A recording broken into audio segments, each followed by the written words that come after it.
good evening, good afternoon, good morning, whatever it happens to be, the time in your time zone. And it is an absolute pleasure to welcome you all to this webinar, which we believe is very, very relevant to the current pandemic that we're in the midst of. If you're an entrepreneur, this is the most exciting time in your life. Yes, we're in the midst of a worldwide crisis, but the crisis also brings with it a tremendous opportunity. And at Crack the Wellness Code, we're extremely proud today because we have an absolutely stellar panel of folks that you get to hear from. We have Dr. Kate Collings, who's the president-elect of the American College of Lifestyle Medicine, who's a career cardiologist, a seasoned physician in Northern California with the El Camino Hospital System. And she's coming in as a president of the American College of Lifestyle Medicine next year. And joining us live also is the president of the Indian Society of Lifestyle Medicine, Dr. Samuel Hansdak, who goes back a long time. He and I go back a long ways because we went to the same medical school in New Delhi a number of years ago, and he was, I think, about 2 years senior to me. And we have a wonderful presentation by Master Henderson, where we'll have some movement and some wellness activity towards the latter half of the presentation. So I'll go ahead and get us started. My name is Pankaj Vij. I'm an internal medicine doctor, and I'm also involved with the American College of Lifestyle Medicine and the Lifestyle Global Alliance, where we're bringing together interested physicians and practitioners of medicine from all over the world to create a united vision in how we tackle non-communicable diseases, which has become very critical in this time with this pandemic of COVID-19 going on. So with that in mind, I'll start off with the first question, and I'll direct it to Dr. Samuel Hansdak, who joins us from Muscat, Oman, and he's the president of the Indian Society of Lifestyle Medicine. So if you can go ahead and unmute yourself, Sam. I'd like you to give us a little bit of a background as to what this virus, what this infection is about. I know you and I talked about it, and you'd mentioned something really interesting. You mentioned the term immune resilience. And if you could just summarize in a very quick nutshell, what's going on all over the world, and what is the basic biology behind why some people get really sick and others don't? Good morning, good afternoon, good evening to all of you who have joined in. I know information is just overflowing, and everybody of you would have researched about the virus and what it does. I will try to quickly summarize the salient features that will be important for us, and also trying to reflect what this COVID-19 is doing to us. Let's look at the virus just quickly. It's the smallest organism. It's so simple that even people have questioned whether it's a living or non-living. It has three components: the DNA RNA code covered by envelope with these spike proteins, which is so popular these days. It has specific preference for a respiratory system, nose to lung. It enters into a cell and interestingly uses our body resources to multiply and then spread to others. It goes from a person to person, from home to home, district, states, countries, and lo and behold, now it's become a pandemic. Remember one fact, that this is a zoonotic disease, and as we look back into the history, most of our epidemics and pandemics have been zoonotic, jumping from one species to others, something to think about. And quickly about the difference is our body has mechanisms to control various diseases, be it infections or be it things like cancer. But few things I would want to bring up over here is our body's immune cells tries to protect us on one side, but on the other end, an excess response to anything that provokes it can potentially also harm us. And something to remember is what really kills us in COVID is the body's excess immune response that really kills us. So what is the most appropriate response, which, as Pankaj mentioned, is immune resilience? It's not that we have low immunity, but it may not be the appropriate response to what is inflicting us, is where we are not able to protect us, or either we succumb to the disease, or we succumb to the disease otherwise because of excess response. And those are some things that I hope today we'll be dealing with different topics, themes, and our different panelists. So I will just sum up in that form now. Thank you for that, Sam. I had politely muted myself, and this is a good practice that whoever's not speaking stays on mute so that we don't create extra noise. So I'll ask you to mute yourself back, and we'll direct the next question to Kate.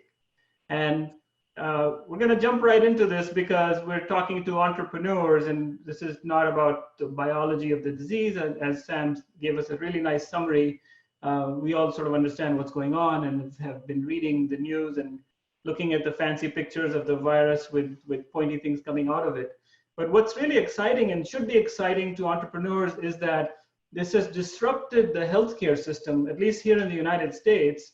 And I'm hearing from my friends in India that there's a lot more telemedicine going on there as well. So I think it's all over the world. And it's led to a rapid adoption of digital health solutions and value-based care, where consumers are directly engaging in their own self-care, especially those who are over 60 because they're at a higher risk. And in my experience, we're realizing that people are now finding that they can do a lot more than just paying their bills remotely online. And they're actually talking to their doctors and getting cares through video and telemedicine, which opens up a whole new area which had been unexplored. It's like, somebody said it recently, it was like an overnight solution that took 10 years, that was 10 years in the making, right?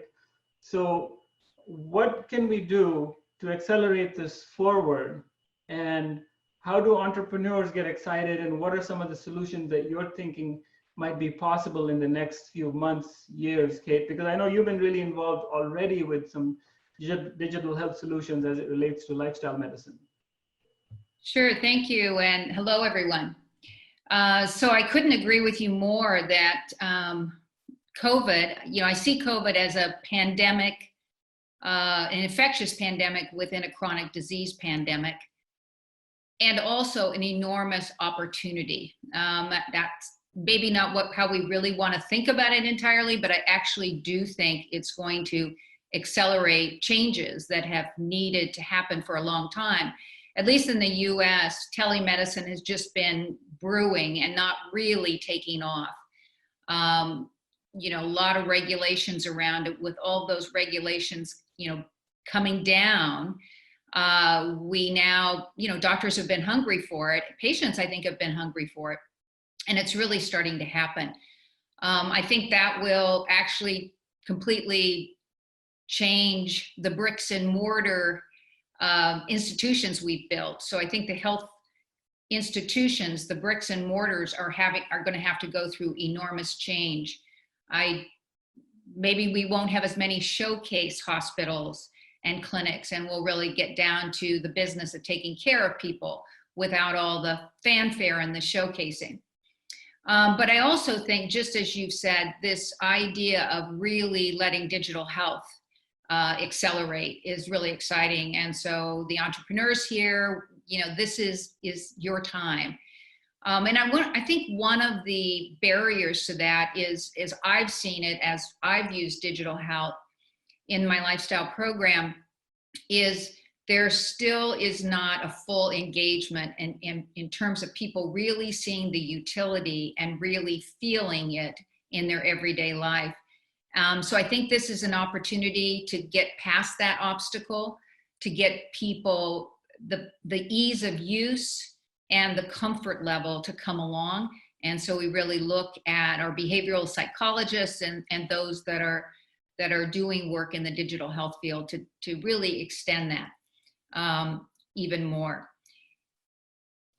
I also think that we have an enormous opportunity here in the food industry. I think our restaurants, our tourist industries, and everything have been financially impacted by this. And they've been financially impacted because we had this foundation of lifestyle-borne diseases. So we couldn't weather this infectious pandemic. And when we couldn't weather it, it took down a lot of the other, brought into effect a lot of the other financial impacts.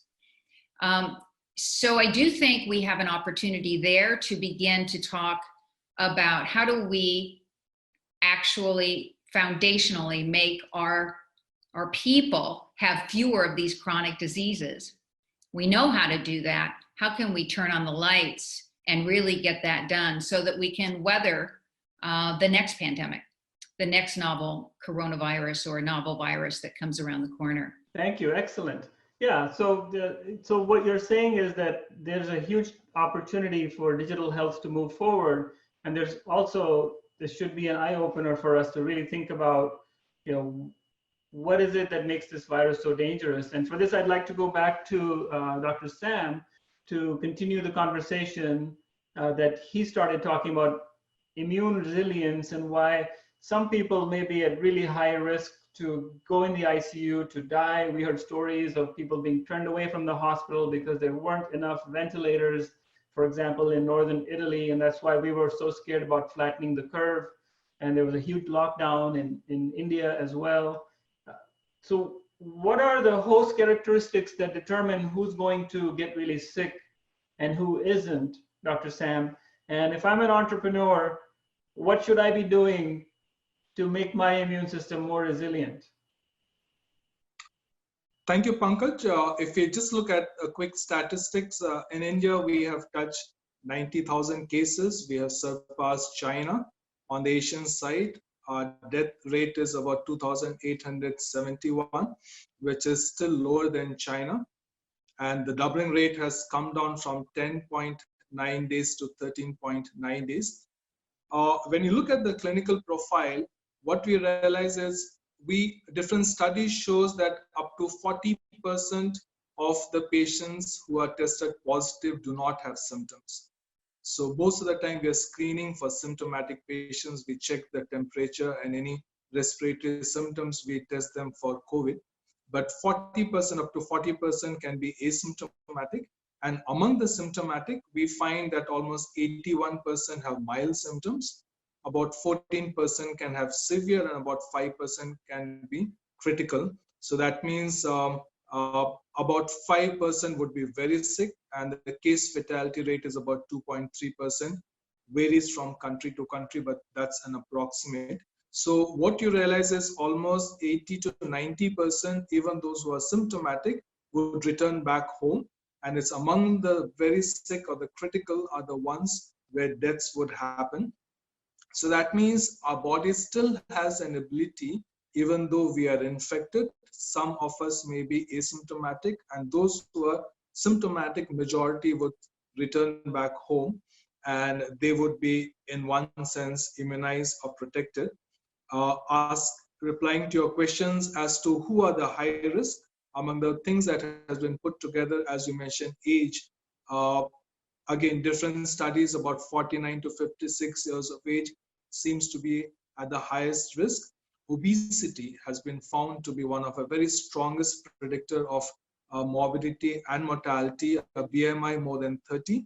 People who have comorbidities, that means those who have already having diseases, they have found that about 2.7 numbers of comorbidities on an average by various studies. And then fourth is smoking.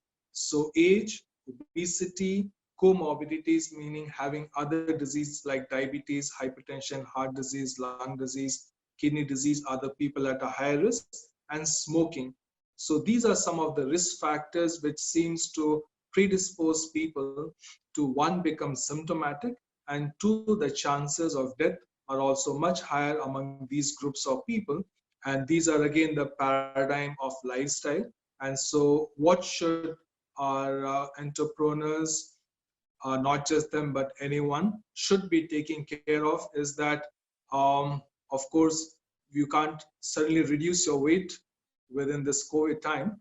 Age is already fixed.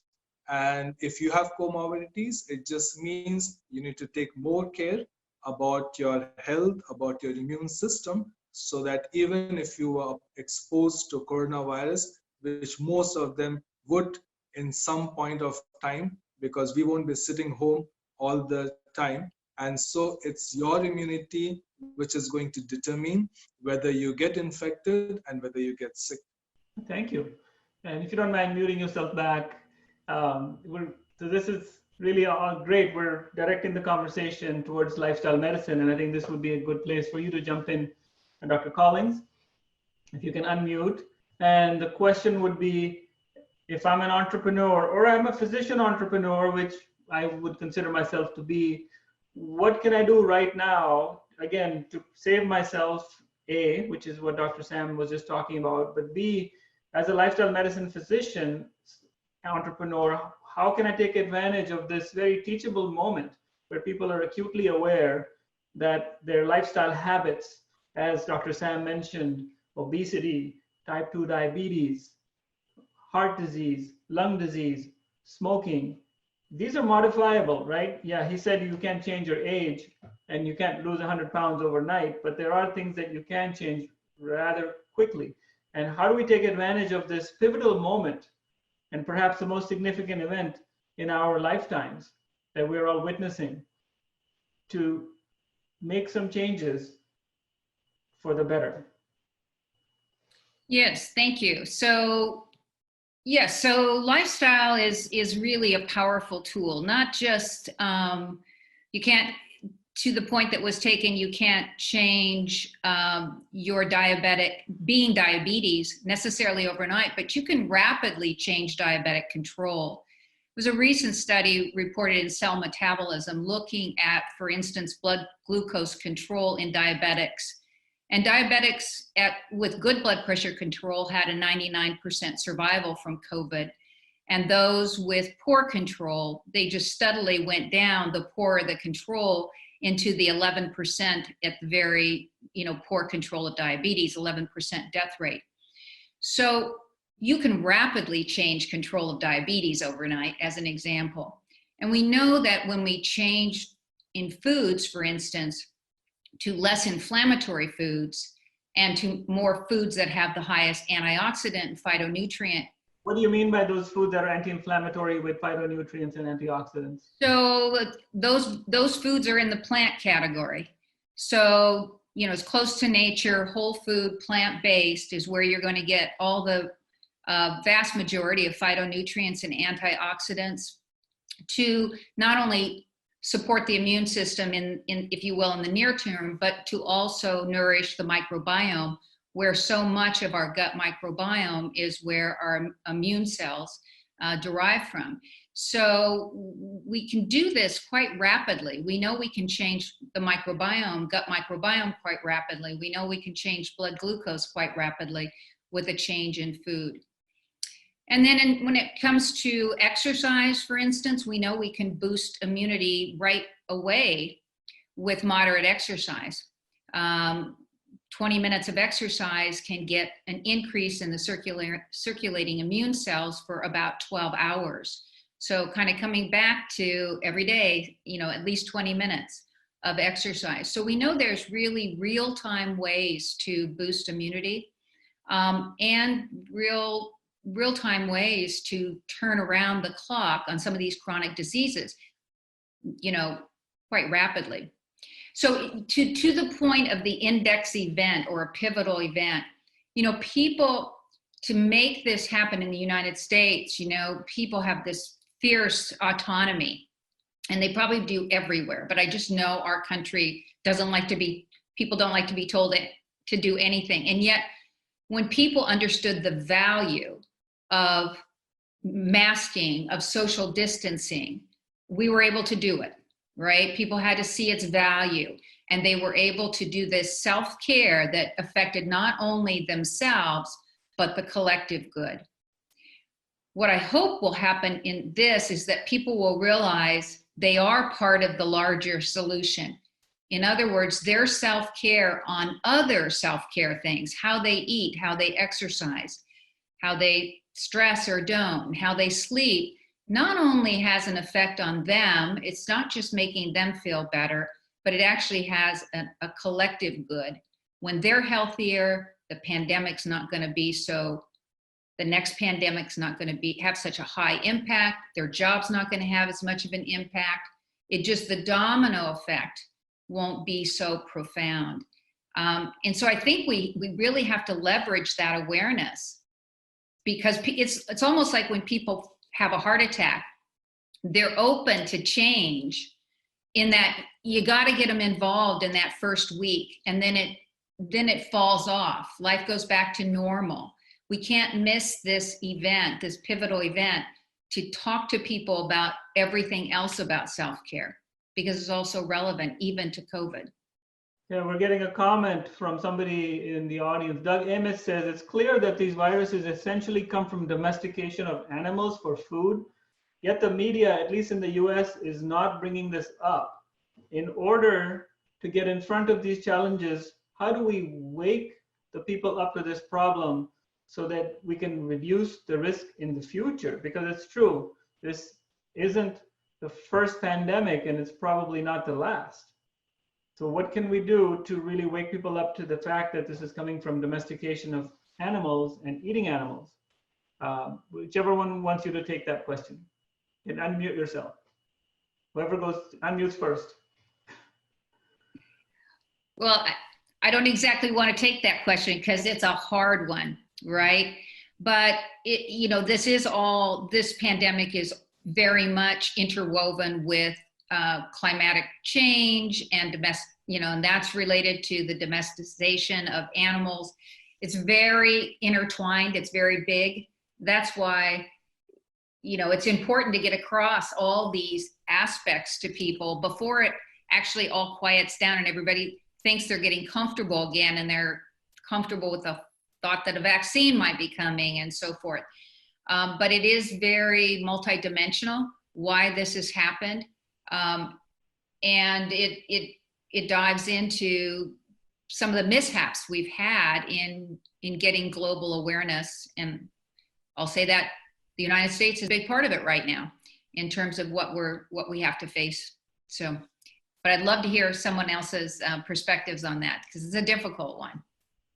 Both from the medical and from a little philosophical point of view, is the whole understanding of lifestyle medicine is all about understanding the normal.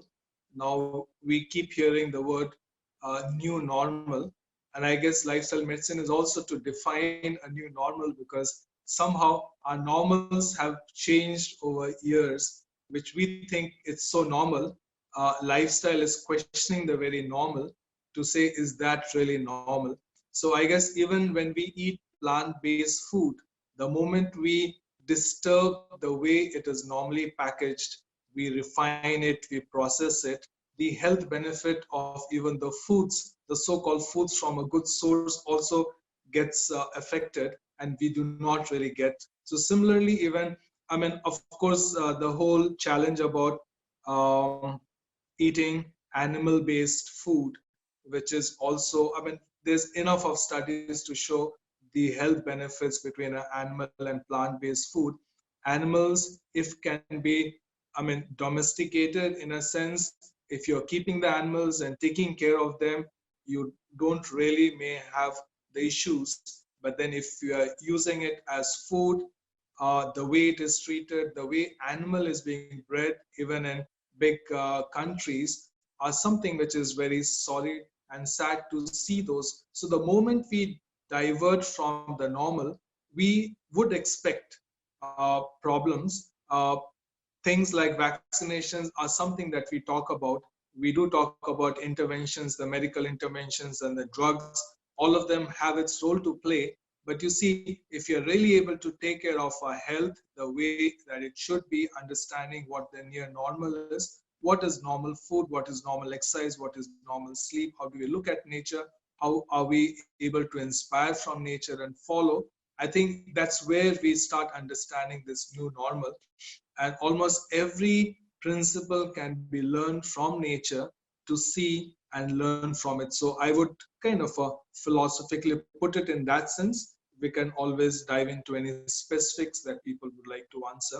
But COVID is teaching us few things. I would just put it in a quick nutshell, is that it is time for us to reflect, it is time for us to resolve, and it is time for us to react. So I think if we can use this time to think about in these three areas, I think when we get out of this lockdown, we should be a better and a more wiser people to make some important lifestyle decisions for ourselves and our health. Thank you. That was very eloquently put. And I love some of the pictures that are coming from different parts of the world of the water being so clear in the Ganges. And you can go outside and look at the night sky. And at least from where I am, we can see Venus very clearly and all the different constellations in the sky. I've heard that the water in the waterways in Venice is really clear. People have seen dolphins.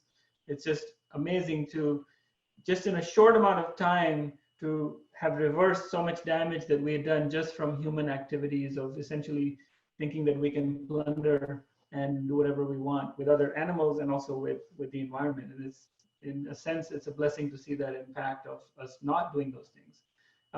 Follow-up question to Dr. Collins. You mentioned 20 minutes of exercise can boost my immune system. As an entrepreneur, I'm less likely to get really sick if I'm exercising 20 minutes. But how do I do that when I'm afraid to go outside?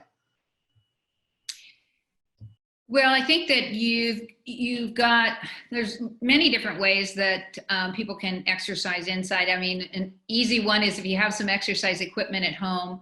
But if you don't have exercise equipment at home, you can do body weight exercise. You can do stairs if you have stairs in your building. You can just be up and moving throughout an apartment. Now, in California, we do go outside and we do go out with masks on. And so, you know, we go out and it's easy to get exercise. But we do wear a mask when we're in close contact with other people. But certainly you can do body weight exercise, calisthenics inside, might be able to do jump roping inside, but you know, if you're in an apartment complex, you can do the stairs and that all will count towards that. Excellent. Thank you for that. We're getting a comment from Mr. Naren Bakshi from Jaipur, India. And he's asking if either of you can be more direct in saying that we need to reduce the use of animal-based food, such as meat, chicken, eggs, for health and for the environment. Can we be direct in saying that? I can be direct in saying that. Yes. If you just want the question was, do we want to say that actually black and white? Yes, absolutely. Reducing animal products is going to be beneficial for the planet. It's going to be beneficial for human health all the way around. And that includes dairy. Excellent. A couple of questions are coming in the webinar chat box. One is, as entrepreneurs, will medtech and ag tech be the way forward to build practices on? And do cultivating plant-based foods make business sense in the emerging world? Thank you, Pankaj. As Dr. Colin was talking about entrepreneur, and even when we look at IT, I mean, lately we have been also interacting with our friends in VIT Institute of Technology and exploring the things that we need to do. It was very interesting to see how they came up with so many ideas about PPE, about shields, and things that they said we could design it, we could make it, and we can do it right away. And many things we have always imported and got it from the usual known companies, but people were responding. Same here in Oman.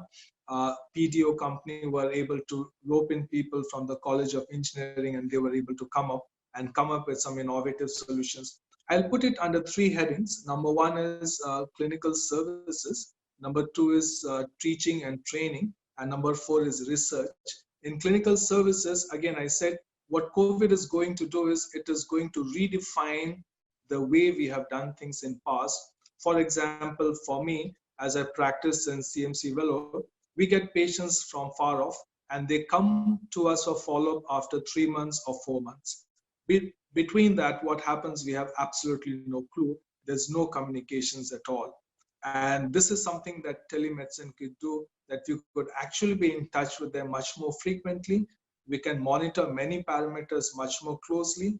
We can advise them, we can educate them, we can do so many things in a more intimate interactions, and some things that we ourselves may not need to do. Even if we can build them good systems, the system can automatically give them feedback based on the parameters that they send it. So we can definitely improve the quality of care to our patients using technology.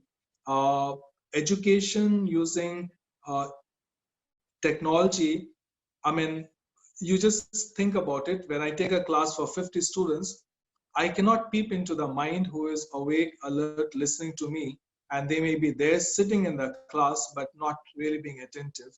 So, but when you use telemedicine, when you know that they are not there, you can have clickers, you can have interactions, you can make sure that you put some quizzes and everybody takes up that, make sure the attendance is there, and then people are listening to you. So suddenly you realize that distance education using technology and a well thought medical educational system can be much more intense and translate into more learning than our traditional classroom classes. And in terms of research, some of our colleagues from VIT has come up using artificial intelligence in our understanding of research. Even so much they said, there is a move towards taking a picture of a plate and calculating the nutritive values by programming things where you can do it as accurately as possible. And so I see there's a huge amount of prospects and opportunities that can come up when we start thinking out of the box, stop being the big man sitting in a seat as if the whole information of health lies with me and I deliver it, but we can humbly interact with as many people and do things much differently, which would be in a larger interest, beneficial for the patients and the community as a whole. Excellent. We'll do one more question from the audience, and then we want to invite our host Mahavir Sharma to say a few words. And this is a good one from Paul Barinuevo, who's saying, based on studies, animal farming are the perfect incubator for viruses. And mainly they come from those environments. And we've seen this in many different pandemics that have come our way. And he's asking, is there any awareness in the medical community about that reality? He's talking about the medical community at large. Clearly, you two have very high awareness. But how do we take that to the rest of the medical community, I think is the question.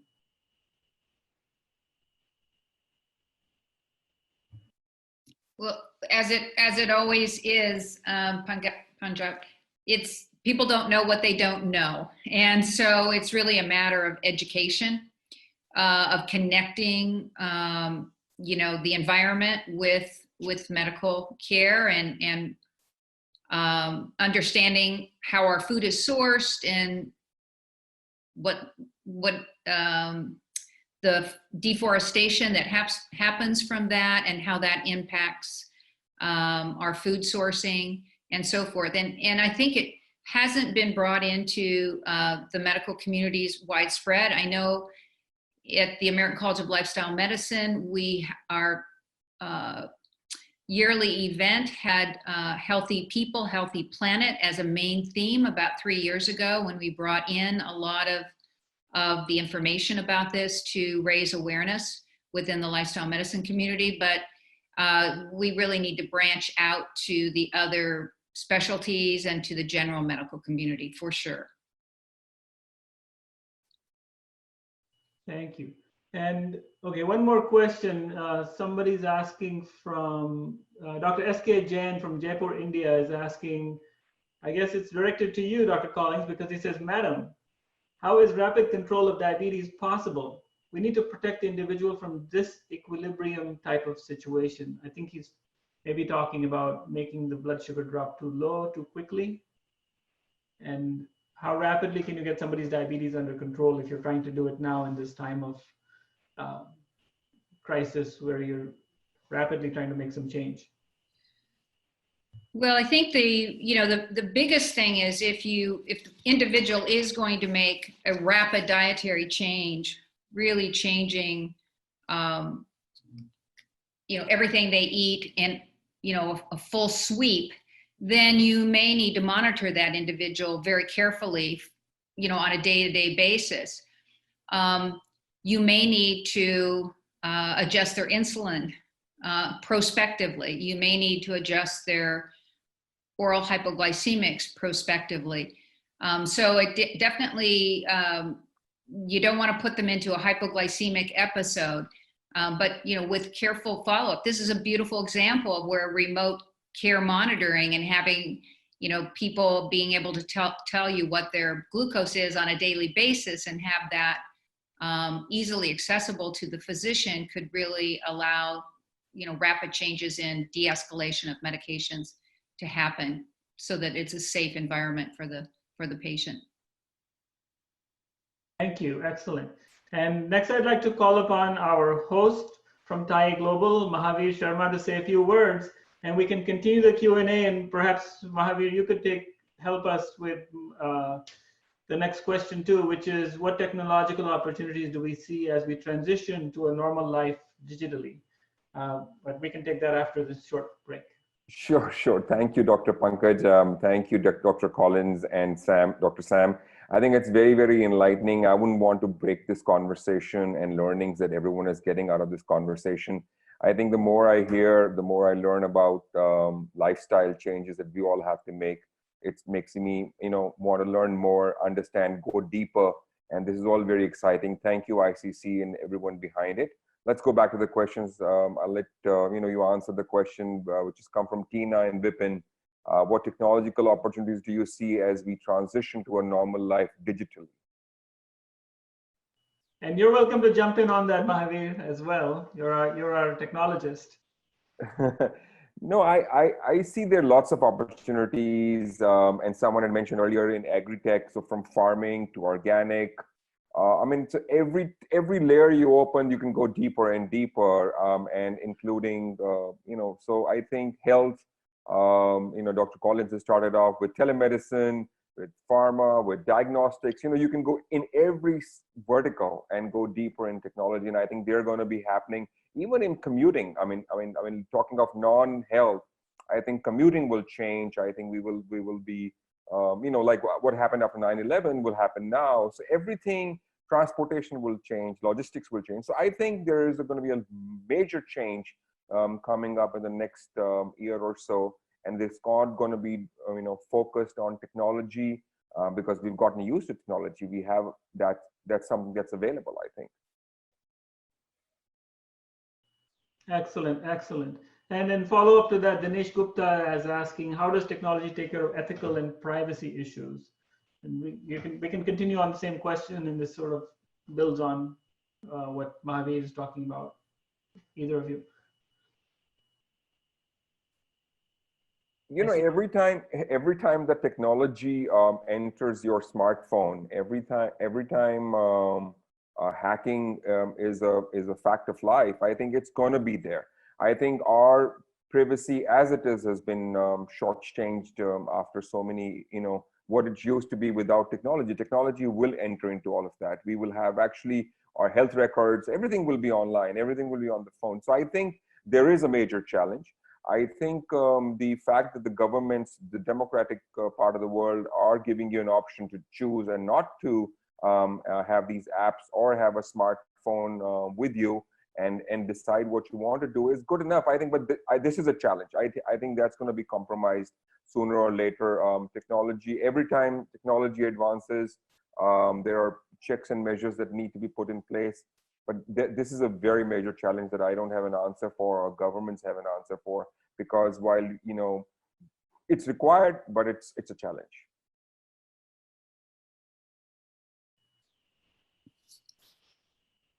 I completely agree that it's an enormous challenge. There's so much benefit by having our smartphones with us, in terms of contact tracing, all sorts of things that benefit the collective good. But what comes with that, for instance, in COVID is giving up your own privacy.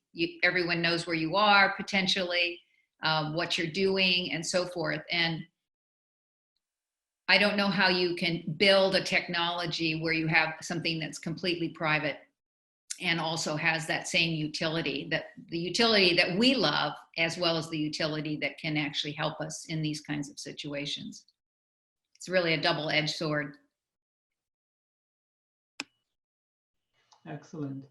Another question that comes to mind is, and this is for both of you or all three of you really, is how do we transition from lifestyle for wellness, right? It's good to talk about, oh, let's eat whole food, plant-based diet, and you should exercise for 20 minutes, and you should meditate, and everybody should, you know, get to bed in time and sleep, and that's all good, and it feels good. How do we transition from lifestyle for wellness to actually treating and reversing disease? Right? Because here we're in a really serious situation where we're talking about reversing somebody's diabetes or reversing their lung disease. So how do we bridge that gap, given that we're in this phenomenal, you know, index moment in the history of mankind? Thanks for the question, Pankaj. It was interesting as a part of my senior training fellowship of 12 weeks when I spent about a week in various lifestyle centers in North America. An 18-day program where patients with various ailments come and get admitted. And my experience, this was the first time I was ever visiting a lifestyle center. And within a week, when patients were able to leave all their medicines, be it diabetic or hypertensive, it was something which was amazing for me to see as a physician in practice for more than 10 years, to see actually people can stop medicine. And on 18th day, which was the last day, they have something, they call it as a graduation dinner, a candlelight dinner with one of the best foods served over there, where every participant would come up and give a testimony. Interestingly, no one was talking about the amount of weight they lost, that they stopped the medicines for blood pressures and sugars and all of them were normal. They were talking about how good they felt about being there, making friendship with people around, thanking the clinicians, not because of the clinical skills, but because of the compassion and care, and so personalized was their approach to them, is what they were talking about, noting addresses that we will stay in contact as they go home. So what it means to me is reversing disease is a byproduct when we see the greater meaning and purpose in life.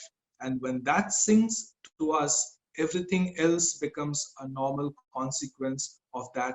So I think helping people to see the meaning and purpose in life and putting the other things to say, when you do, these are the things that you need to do. And when you do it, the byproduct, the side effects are you will lose all your medications, you don't need to go to doctors, you don't have to pay bills. But really speaking, your main end is that you live life in a more holistic and a purpose-driven life. And I would see lifestyle from that perspective. Very beautifully put. Thank you for that, Dr. Sam. And that brings up another point, which is that along with this pandemic, there's this epidemic of mental health problems and depression and anxiety and suicides are up. People are stressed, they're not sleeping. I know in the first few weeks when it first started, I was having a hard time sleeping because you would get up at night and worry about it. And on top of that, we're asking them to distance themselves for others. And, you know, so how does loneliness play into all of this? And is there some connection between loneliness and or lack of connectedness to your immune system? People have been questioning the term social distancing. It's not social distancing, it is physical distancing. But socially, actually, we have been more connected with many people whom we have not. I have connected with my batch. I have connected with my relatives on my mother's side, on my father's side. We do regular meetings and catching up with what they have been doing, something we never did it when life was busy. Suddenly we are so timeless and jobless that we don't know how to use time. But really speaking, on one side, we may be hearing of something adverse, but I would feel there's much more better things that is happening during COVID, and people should be sleeping better. Those who did not when work was very high would be eating and would also be conscious that we need to do a little walking, and now they have a time to do that, whether inside the house or going out of the home. So I would feel is that It's all depends on how we are seeing it and how we can help others see it. Beautiful answer. And we have time for a couple more. Here's a nice one coming from Dr. Ramachandra from Fremont, and a really smart question, which is about the challenges that we are seeing. And he says that the response to the current pandemic is being politicized both in the US and in India. And evidence-based wellness initiatives are coming up against historic practices, cultural issues, and industry. How do we overcome this? In 30 seconds. 30 seconds, I would say find the right partners. There are other like-minded people. There's other organizations that have perspectives and are willing to go up against cultural issues, against industry issues. It's all in finding the collective, mass for that, and all work towards the same thing and form those partnerships. They're there in the United States. Everything you've said is absolutely correct. It's a very political situation, but there are pockets of hope, and pockets where people are, have been thinking even before COVID of what we needed to do in terms of our health. And so we just have to seize those and keep moving forward with those and look for more partnerships. And Dr. Sam, what's your 30-second answer to that? Somebody said he went to change the world, it did not.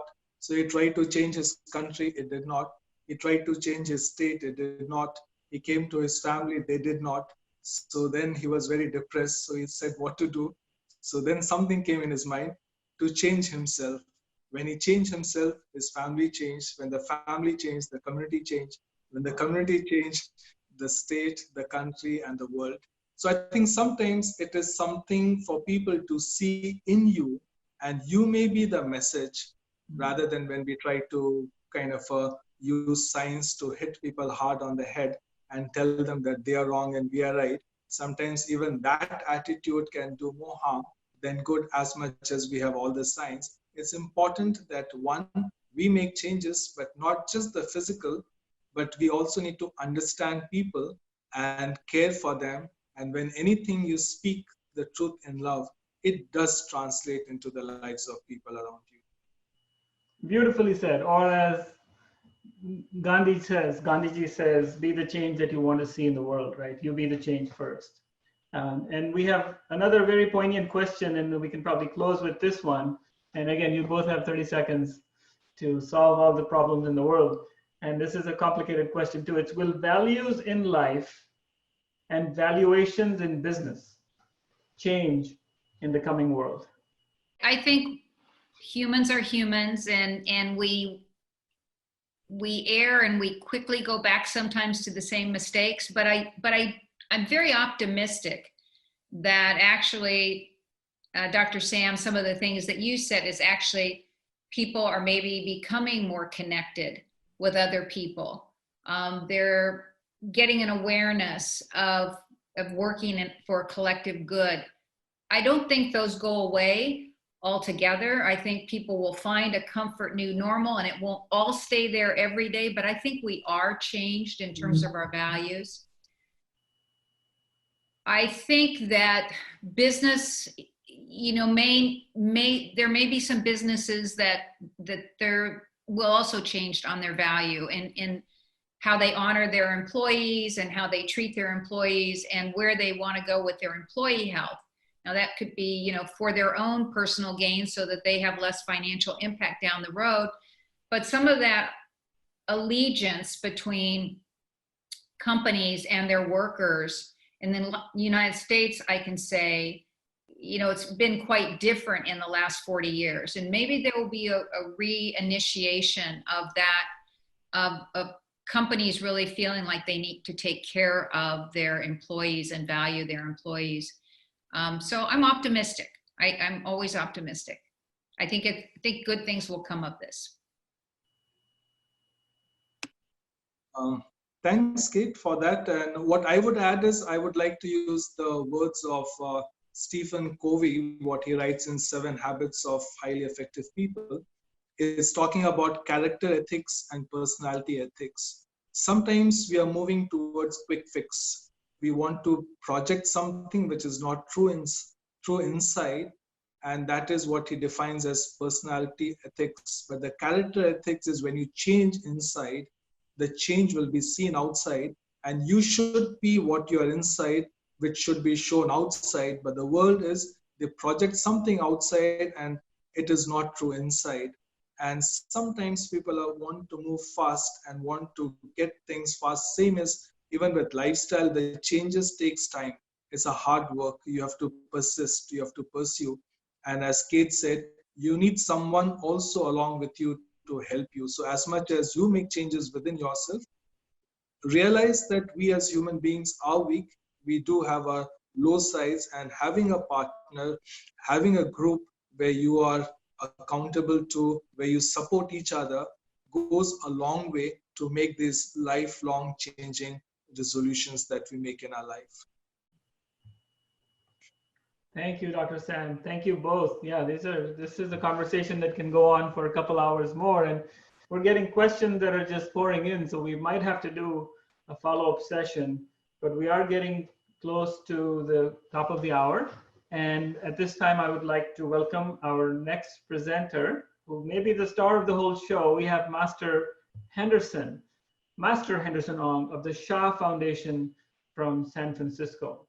And please join us and enjoy this. Wonderful. I'm so grateful to be invited to this panel. And I resonate with everything Dr. Kate and Dr. Samuel said. I transformed my lifestyle to be a vegetarian 10 years ago. And I also am learning, and I was also about to say actually, that we can all start from ourselves, which is the basic teaching. So I learned and I studied with Dr. and Master Zhigang Shah at the Tao Academy. And our goal is to bring in the ancient teaching. And if we say Tao, we're not talking about the Taoist religion. We are talking about the theories. Tao is the universal principles and laws of all nature. So I know in India, they do lots of studies on the body, the 7 chakras, the Kundalini. We do the same thing. And that is why I say, in this lifestyle medicine, so-called lifestyle medicine, the COVID-19 times, our goal is to help open the people, which what Dr. Kate said, it is within, the way we eat, the way we change our ways. And as Samuel said very nicely, Dr. Samuel said, we have the power to do so. And upon being ushered together, like being supported that you're at home and you're doing this meditation, it truly can come together. Now, in the teachings, it also states that, yes, everything has a yin and a yang. If you've heard of yin and yang, in every yang, there's a yang, yang, yang, yin. In every yin, there's a yin, yang, yang, yang, yang, yin. So in every black, there's a white. In every white, there's a black. So they say, if you have great success, don't be too proud. Disaster is right beside it. Now, if you have great disaster, don't be too sad, because immediately you will find the answer to find the great success. So for entrepreneurs who are looking for the key to what to do next, is to know, to balance, ground, and once you are grounded inside, in the heart, that's when you can fully open what we call your inner being. And our inner being is so amazing, has so much love to the world. It connects to whoever you connect with, whoever you believe it. If you believe in God, if you believe in Allah, if you believe in Krishna, Ganesh, or if you believe in the universe, if you don't believe in any religion, it does not matter. Because everything and everything has an inner being, has an inner strength within us. And with us, that's what we try to strengthen, right? So that we can transform our lifestyle. Many of our students have, yes, diabetes and other forms of illnesses.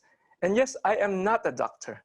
My goal is to help them be in the heart at peace, that Dr. Sam said.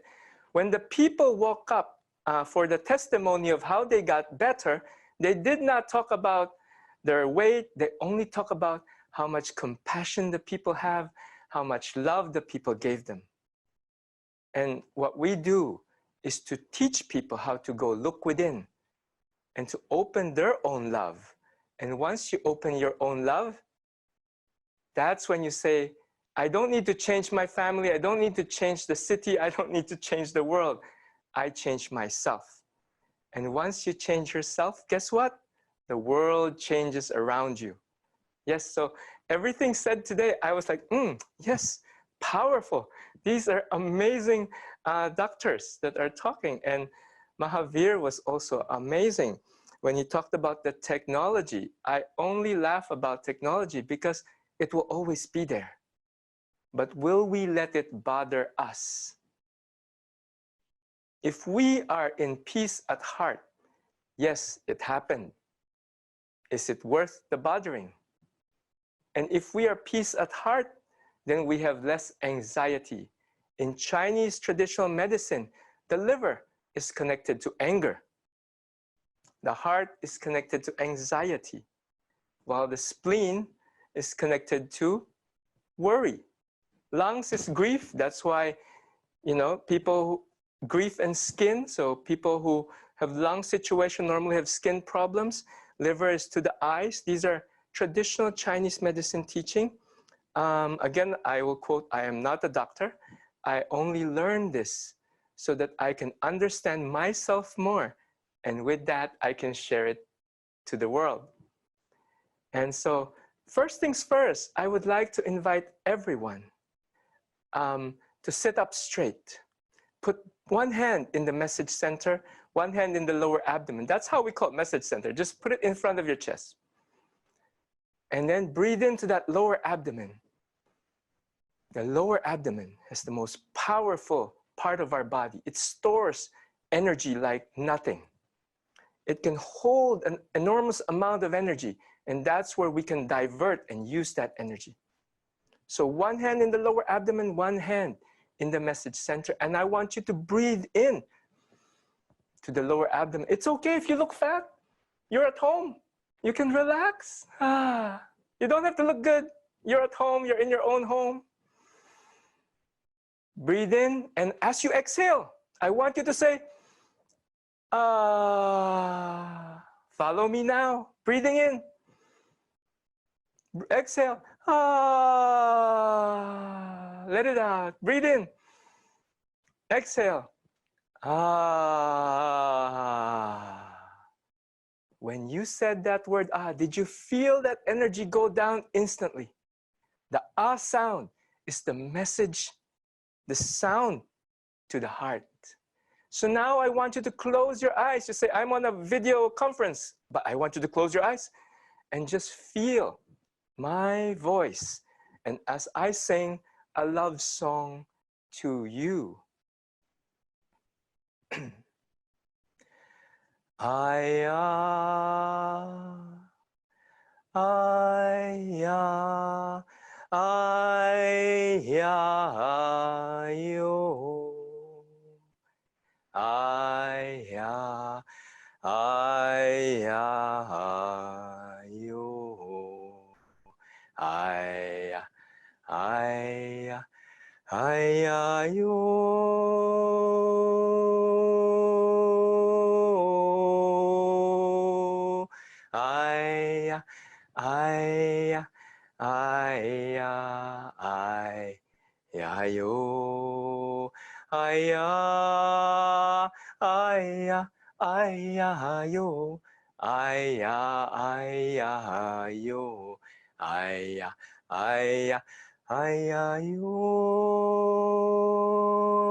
breathing into that lower abdomen and gently exhale. This time you can open your eyes as you exhale.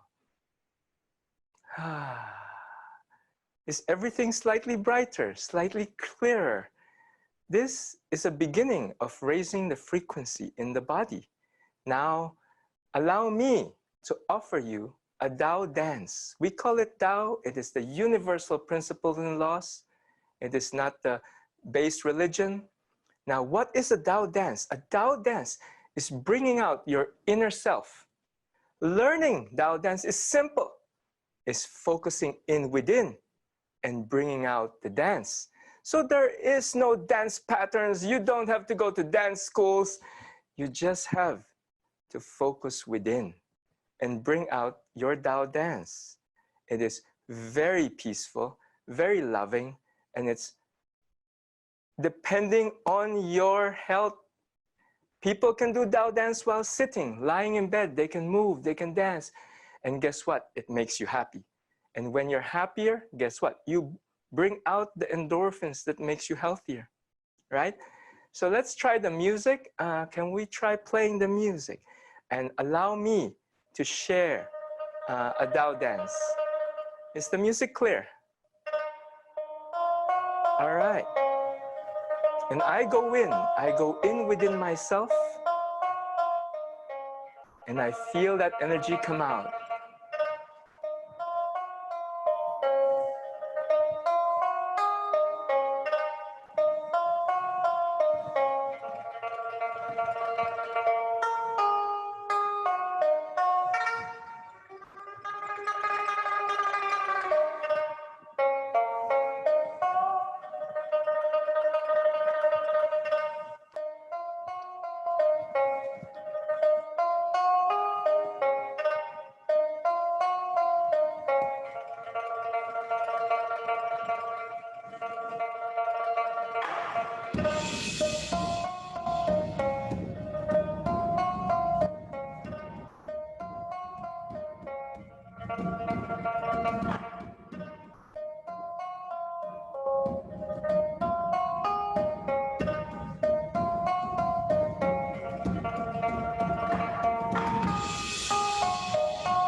As you can see, it is however your body wants to move.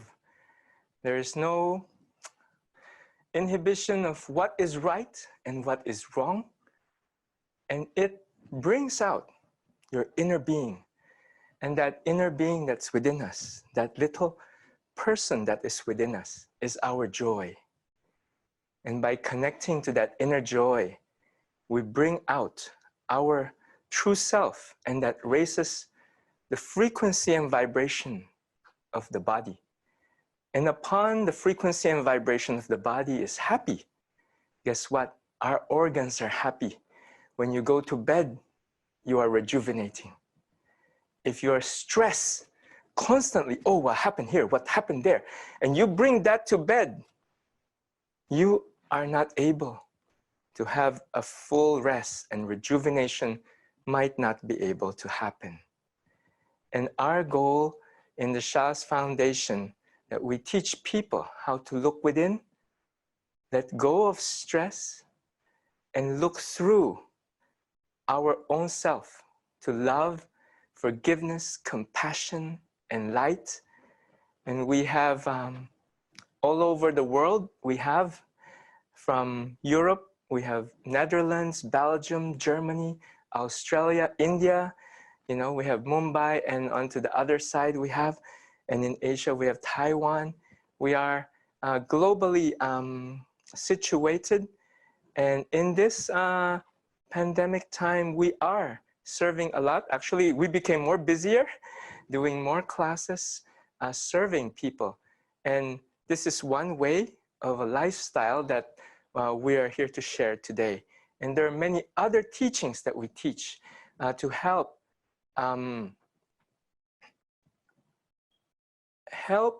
bring the peace into the body, right? And that's where love, in the teachings would say, love melts all blockages and transforms all life. Forgiveness brings inner joy and inner peace. And these are amazing teachings that we would love to share to the world. And these are also teachings that we have taught in India, where there's a slum. And we went in and we just teach them how to sing a love song. It's called the Love, Peace, Harmony song. And with that song, in a month's time, kids eat healthier, crime rate went down in that slum, and kids became fatter. And these are studies that we have already made. And with the Tai Chi, Tao Calligraphy Tai Chi, we have a program called Tao Calligraphy Tai Chi. We have one hospital in Texas where they were able to allow us to go in and share this finding. And the outpatients were much faster and more success. The success rate was much higher. So that's from the Shah's Research Foundation. We have built several different groups to help serve community. So our goal is to help you have a better mental, physical, emotional balance in life. Much. Thank you, Master Henderson. Thank you very much for allowing us to share. Really wonderful. Very much enjoyed that. Clearly, we can go on for a long time, but we want to be respectful of everyone's time, and we're hoping to wrap this up. So we would like to conclude with saying thanks to our organizers, to our host, Mahavir Sharma, to our health heroes who are here, Mr. Naren Bakshi, who's joining us from Jaipur, Doug Amos, who I know is joining us here from Northern California. Thank you to everyone. And I really enjoyed this session. And we'll close with just a final word from each of our panelists. What would you like to conclude this evening? What's your message to our entrepreneur friends worldwide? And then we'll wrap it up. In an entrepreneurial way, to look at the opportunities to better people individually and to prepare us for another earthquake healthcare event globally, another pandemic-like event, and to help us solve in getting a better foundation in moving forward with that. Thank you very much. Thank you. Dr. Sands. The message is first to our medical fraternity, because I think we ourselves live in a lot of ignorance, and something which has been ignored for a long time within the core of our medical education. It's gratifying to see it's coming slowly. And I guess we as clinicians need to realize that we should not only be treating patients in a reductionist way of seeing them, but there's a holistic way of seeing them on one side. On the other side, we have responsibility to the community. And I think some of those things came up. Schools, colleges are areas where education should go right when they're young, so that those knowledge would stay there for a long time. Workplace wellness, we really had that setting today where we spend most of our time in our workplace. And if that environment, and I would challenge our entrepreneurs, is that if you become the change for your organization and you begin with yourself and then bring it out to all your employees, it will be one way of saying that you really care, not just giving them money and the salaries, but if you can make a healthy environment to tell them that we really care, so that when you bring in a health, we have enough studies to say that even your medical bills comes down, the quality of life improves, and employees would not change or switch jobs once they have experienced a loving and a caring entrepreneur. So that would be really my message to them, to see what you have heard today, how do you take it further for yourself and for your organizations. And I wish you all the best for that. Thank you. Thank you, Dr. Sam, once again from the bottom of my heart, because I know I really enjoyed and I learned a lot from all of you. Dr. Kate Collins, President-elect of the American College of Lifestyle Medicine, Dr. Samuel Hansdack, President of the Indian Society of Lifestyle Medicine, Master Henderson, thank you for the beautiful music and dance and inspiration.